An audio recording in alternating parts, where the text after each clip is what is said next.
High পৃথিবীর মানুষ, আসসালামু আলাইকুম। কেমন আছো তোমরা? আশা করি ভালো আছো। আখির হাতের সবকিছুর পক্ষ থেকে তোমাদেরকে জানাই স্বাগতম। চলে আসলাম তোমাদেরই মাঝে আরো ছোট্ট একটি ভিডিও নিয়ে। সকালে নাস্তা থেকে ভিডিওটা শুরু করলাম, আশা করি ভালো লাগবে।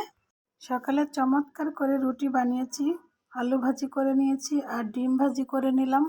এই ব্লগ ভিডিওতে চমৎকার করে কিছু লোভনীয় রান্না আছে, অবশ্যই আমার পাশে থাকবেন আর সম্পূর্ণ ভিডিওটা দেখবেন। সকালে সবাই মিলে নাস্তা সেরে নিয়ে ঘরের কিছু কাজ সেরে নিয়ে চলে আসলাম রান্না করতে। আর আজকে কি কি রান্না করব সেটা বলে দিব। এই ভিডিওতে আমার মেয়ের হাতে রান্নাও দেখাবো, আমার হাতে রান্নাও দেখাবো। এখানে বেশ কিছু আদা রসুন পেঁয়াজ আছে, এগুলো আমি কাটতেছিলাম আর ওইদিকে আমার মেয়ে রান্না বসিয়ে দিয়েছে অলরেডি।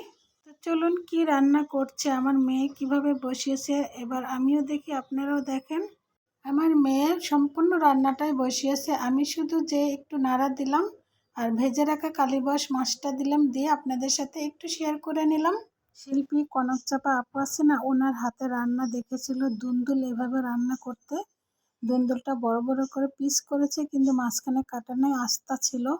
তো ওইভাবে আজকে রেসিপিটা রান্না করেছে আমার মেয়ে।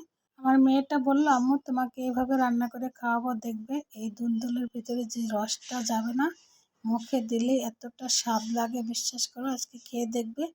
যেই কাজ সেই কথা, ওভাবেই মেয়েটা রান্না করেছে এই রেসিপিটা। মাশাআল্লাহ, অসাধারণ ছিল রান্নাটা। এছাড়া ডালটাও আমার মেয়েই রান্না করেছে। আর এই কলা রেসিপিটা কিন্তু আমি রান্না করেছি অন স্ক্রিনে। খুব ভালো করে মশলার সাথে কলা আর টমেটো আলু দিয়ে কষিয়ে সিলভার কাপ মাছ আগেই ভেজে রেখেছিলাম, তো ওই মাছটা দিয়ে দিলাম, দিয়ে খুব সুন্দর করে একটু নেড়ে দিব। নেড়ে দিয়ে ঝোলের পানিটা দিয়ে রান্না করে ফিরে আসছি। 2-3টা কাঁচামরিচ দিয়ে ঢাকনা দিয়ে ঢেকে রান্না করে এই যে চলে আসলাম। আশা করি প্রিয় বন্ধুরা আমার এই রান্নাটাও তোমাদের কাছে ভালো লাগবে। আর আমার মেয়ের রান্নাটা কেমন হয়েছে অবশ্যই কমেন্টস করে জানাবে। আর তোমরা ট্রাই করবে দুন্দুল বড় সাইজ করে কেটে মাঝখান দিয়ে শুধু ফালা দিবে না, আর যে কোনো একটা ভালো মাছ দিয়ে রান্না করে খেয়ে দেখবে, ভীষণ ভালো লেগেছিল।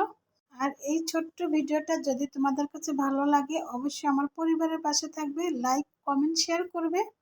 এই ছোট্ট ভিডিওটা আগেই করা ছিল মেয়ে থাকতে, তো আজকে আপলোড দিলাম, আশা করি ভালো লাগবে। আবারও দেখা হবে অন্য কোনো দিন অন্য কোনো নতুন ভিডিওতে, সেই পর্যন্ত ভালো থাকো, আল্লাহ হাফেজ।